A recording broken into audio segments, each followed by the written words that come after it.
Hello PD Army, what's up?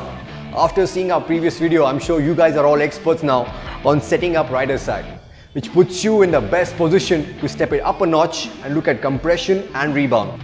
Having said that, I'm only going to touch on the basics here and not go too deep down the rabbit hole, because setting up suspension is a science in itself and it can get very overwhelming if you're new to it. So basically what we're going to do here is to give you an idea of what these settings do so that you have the confidence to play around with them and set up the suspension as per your preference. Alright, so let's go for it. So what is compression damping? Simply put, it determines how quickly your forks compress when you hit a bump, and you can change it using this setting right here. That's because the Z1000 comes with Showa separate function fork, one for the preload and one for the damping. Whereas on conventional bikes, you'll find the compression setting somewhere at the bottom, and you'll have to remember to change the setting on both the forks equally to make sure you get the compression right. And to do that, you'll basically need this, a flat screwdriver and your service manual. Keep it handy so that you have the factory recommended compression settings with you in case you get lost and you want to revert to it. Okay? So let's do it. So if you leave it at that in a softer setting with very little damping, it'll obviously make for a plush ride, but the bike is going to move around a lot, as you can expect with the weight transfer when you get on the gas or off it. So what I'm going to do now is dial in the compression damping to its hardest setting and see what happens then.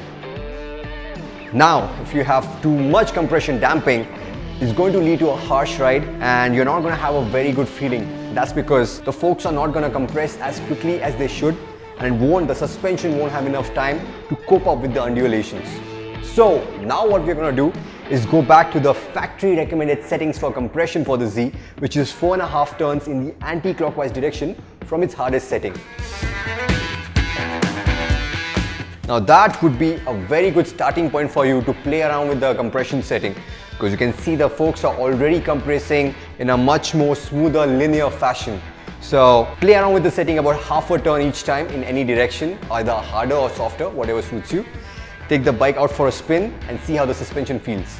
And once you're happy, finalize on it and make sure that you note it down. That was compression, but now let's talk rebound. The rebound is nothing but how quickly your forks extend when they're compressed over a bump while still keeping the wheel on the ground. And to change rebound, the setting, the adjuster is right here, right next to the compression one in the case of the Z1000. It is very, very important that you get this setting right, because rebound is something which gives you the feeling of traction, the amount of traction available, and also the confidence which comes with it. So, for example, when you get off the gas, all the weight transfers to the front, the forks compress, the wheelbase of the bike is reduced, which makes it easier for you to turn the motorcycle. Now, if the rebound is set to too soft, then the forks will extend too quickly, causing the bike to stand up mid-corner and for you to run wide. If the rebound is set to too high or too hard, then the forks won't have enough time to extend before you hit the next bump.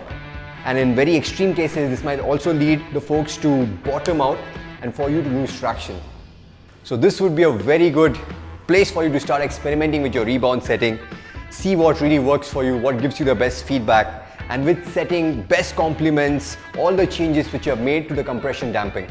So now that you are happy with the front, it's time to look at the damping for the shock. In the case of the Z1000, unfortunately, there is no compression adjuster at the back, but what you can do is fiddle around with the rebound using the adjuster right here. Similar to the forks, if you add too much of rebound damping for the shock, what's going to happen is your shock is going to stay compressed longer than it should when you're going over bumps, and that would mean that your forks are not going to compress in time to get the bike turned quickly when you're at corner entry. That's not really a good thing. Secondly, if your rebound is too soft, what's going to happen is when you're going over bumps, the bike is going to kick up as the springs extend, and that's obviously going to unsettle the bike and give you a very vallery feeling. So the best thing to do then is start with the factory recommended rebound setting for the shock, and then start experimenting from there on, just like what we did with the forks, and see what suits you best and gives you the best feedback and makes the bike feel more settled when you're going on a straight or in a corner. So there you have it, guys. Those are the basics of compression and rebound. That's how they work, and I hope this video gives you the confidence to play around with them so you get the best out of your superbike. But remember to keep a tab on all the changes you are making so you can always backtrack if you get lost in this complex world of suspension setup. And we are obviously always here to help you the best way we can. But thank you so much for watching, and until next time, ride hard, ride safe, and subscribe to PowerDrift.